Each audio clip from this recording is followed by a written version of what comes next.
پیارے دوستو، اللہ نے جیسی یہ دنیا بنائی اس کے ساتھ ہی اسے اپنے انجام تک پہنچانے کی کچھ نشانیاں بھی بتا دی تاکہ لوگ عبرت پکڑیں اور قیامت سے قبل توبہ کر لیں۔ رسول اللہ صلی اللہ علیہ وآلہ وسلم نے قیامت سے پہلے ہونے والی جو نشانیاں بتائی ہیں ان میں سے بہت سی پوری ہو چکی ہیں، جبکہ کچھ بڑی پیشن گوئیاں ابھی ظہور پذیر نہیں ہوئی۔ ان پیشن گوئیوں میں ایک بڑی پیشن گوئی امام مہدی علیہ السلام کا ظہور ہے، جو قیامت سے پہلے ہوگا۔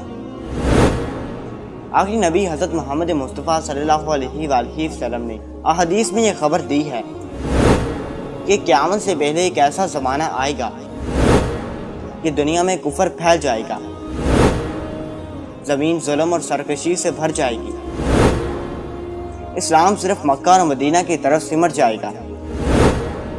اس وقت نبی کریم صلی اللہ علیہ وآلہ وسلم کی بیٹی سیدہ فاطمہ کی اولاد میں سے ایک شخص پیدا ہوگا جو زمین کو عدل و انصاف سے بھر دے گا، جن کی حکومت تمام روئے زمین پر ہوگی۔ آپ صلی اللہ علیہ وآلہ وسلم نے فرمایا، دنیا ختم نہ ہوگی یہاں تک کہ عرب کا بادشاہ ایک شخص بنے گا جو مجھ سے یا میرے گھر والوں سے ہے، اس کا نام میرے نام کے موافق یعنی محمد ہوگا، اور اس کے باپ کا نام میرے والد کے نام کے موافق یعنی عبداللہ ہوگا۔ وہ زمین کو عدل و انصاف سے بھر دے گا، جیسے وہ ظلم و زیادتیوں سے بھری ہوئی روایت سے پتہ چلتا ہے کہ قرب قیامت میں مسلمانوں کے ہاتھوں سے حکومت چھن چکی ہوگی، حالات بد سے بدتر ہو جائیں گے اور ہر طرف کفر و شرک عام ہو جائے گا۔ اس دور میں حکومت پر بیٹھے رہنما طاغوت کی اطاعت کرنے والے ہوں گے جو ظلم و زیادتی کریں گے اور عوام ان سے پریشان ہو چکی ہوگی۔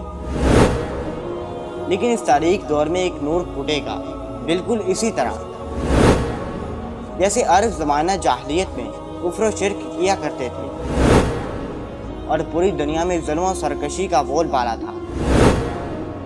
اس وقت اللہ تعالیٰ نے انسانیت کی رہنمائی کے لیے امام کائنات حضرت محمد مصطفیٰ صلی اللہ علیہ وآلہ وسلم کا مبعوث کیا تھا۔ بالکل اسی طرح قرب قیامت کے ان بدترین حالات میں اللہ تعالیٰ امام مہدی علیہ السلام کو مبعوث فرمائے گا۔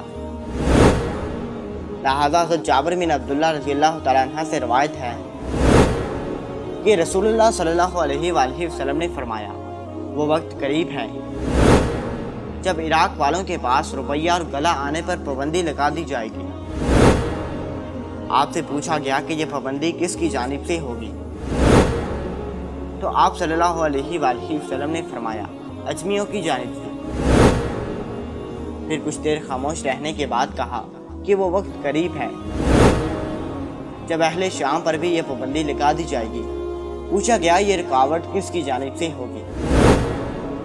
آپ صلی اللہ علیہ وآلہ وسلم نے فرمایا، اہل روم کی جانب سے۔ پھر آپ نے فرمایا کہ میری امت میں ایک خلیفہ ہوگا جو لوگوں کو مال و زر بھر بھر کر دے گا اور شمار نہیں کرے گا۔ آپ نے فرمایا کہ اسلام اپنی پہلی حالت کی طرف لوٹے گا، جس طرح کی ابتدا مدینہ سے ہوئی تھی، یہاں تک کہ ایمان صرف مدینہ میں رہ جائے گا۔ اس روایت سے معلوم ہوتا ہے کہ امام مہدی علیہ السلام کے ظہور سے قبل مسلمانوں کی مالی حالت بھی بہت زیادہ خراب ہو چکی ہوگی اور لوگوں کی طرف سے اہل ایمان کو شدید نقصان پہنچایا جائے گا، حتیٰ کہ لوگ کھانا کھانے کے لیے محتاج ہو چکے ہوں گے۔ امام مہدی علیہ السلام کا ظہور کیسے ہوگا، اس کے متعلق مستدرک الحاکم کے اندر ایک روایت ملتی ہے کہ رسول اللہ صلی اللہ علیہ وآلہ وسلم نے فرمایا، ذی القعدہ کے مہینے میں قبائل کے درمیان میں کشمکش اور معاہدہ شکنی ہوگی، لہٰذا حاجیوں کو لوٹا جائے گا اور منع میں جنگ ہوگی، بہت زیادہ قتل عام اور خون خرابہ ہوگا، عقبہ جمرہ پر بھی خون بہہ رہا ہوگا۔ نوبت یہاں تک آئے گی کہ حرم والا یعنی امام مہدی علیہ السلام بھی وہاں سے چلے جائیں گے اور بھاگ کر وہ رکن اور مقام ابراہیم کے درمیان میں آئیں گے اور ان کے ہاتھ پر بیعت کی جائے گی، اگرچہ امام مہدی اس کو پسند نہیں کریں گے۔ بیعت کرنے والوں کی تعداد اہل بدر کے برابر ہوگی۔ ان بیعت کرنے والوں میں سے زمین و آسمان والے خوش ہو جائیں گے۔ جب لوگ بھاگے بھاگے امام مہدی علیہ السلام کے پاس آئیں گے تو اس وقت مہدی علیہ السلام کعبہ سے لپٹے ہوئے رو رہے ہوں گے۔ چنانچہ لوگ مہدی علیہ السلام سے کہیں گے کہ آئیے ہم آپ کے ہاتھ پر بیعت کرتے ہیں۔